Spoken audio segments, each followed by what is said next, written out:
let's briefly talk about yung formulation ni Synergreens, no? I-guide ko po kayo through the process ng kung anong laman ni Synergreens.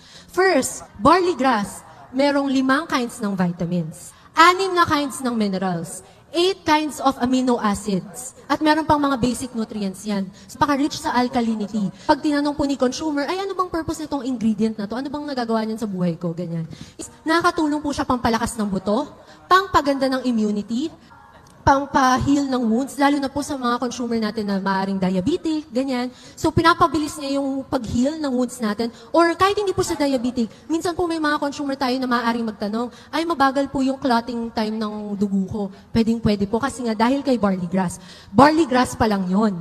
Okay. At saka si barley grass, nakakatulong din po sa pagpapabilis ng nerve impulses natin. Kasi alam niyo po, mahalaga na sa panahon ngayon, very in sync yung mind and yung body natin. That's barley grass alone. Now, let's move to the next ingredient, si wheatgrass.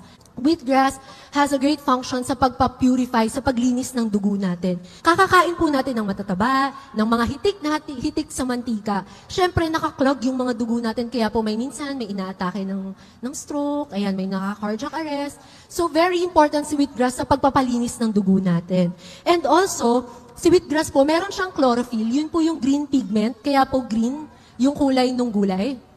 Very similar siya sa human DNA ng katawan natin. So, syempre, imagine, no, gaano ka-powerful ang isang ingredient kung yung structure niya kaparehas ng sa atin. Di po ba? Tapos, si wheatgrass, ang function din niya is para mas mapabilis, mas mapabuti yung absorption ng nutrients sa katawan natin.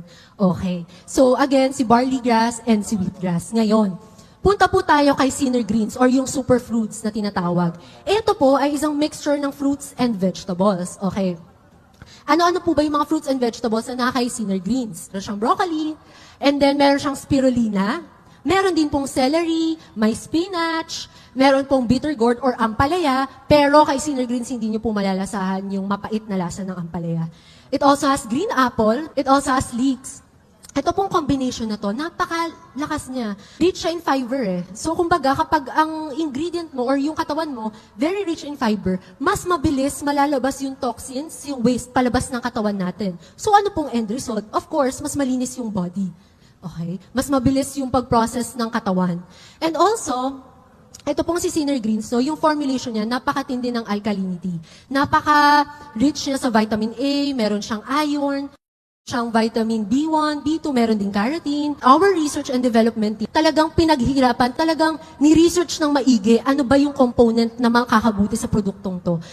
Siyempre, yung research and development team natin has found, ito pong mga vegetable na to, yung pinaka-effective. Kapag pinagsama-sama, maganda yung maidudulot sa katawan. Finally, meron din po tayong moringa. Alam niyo po ba tong si moringa? Ang tawag sa kanya sa ibang bansa is perfect plant. 5 times higher yung nutrients niya. Dahon pa lang ni moringa has 3 times more iron than spinach, 4 times more vitamin A than your regular carrot.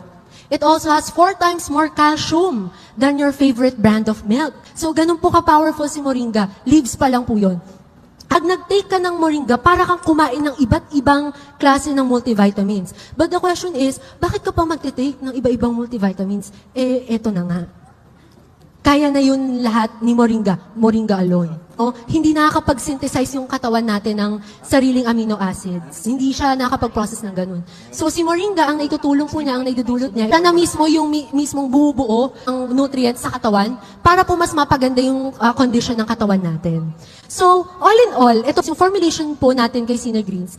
It helps prevent all sorts of diseases. Kaya naman, pag po nakita nyo talaga yung mga testimonials sa Facebook, sa social media, hitik na hitik siya sa content. Talaga, ang dami pong nagsasabi na bumababa or nare-regulate yung blood sugar nila, bumababa yung cholesterol, or kaya hindi nagiging sakitin. May masasabi pa po ba tayo kay Synergreens? All this formulation helps restore yung alkalinity sa katawan. Bakit po natin pinipilit na taasan yung alkalinity sa katawan? Kasi po, ang katawan natin, pag masyadong acidic, delikado. Meron po ba dito na madalas makaranas ng acid reflux? Kunwari po, bagong kain tayo, tas naparami tayo ng kain. Ano po unang ginagawa natin pagtapos natin kumain? Anong unang-una? Nakagis na natin na pag bagong kain, diretso higa.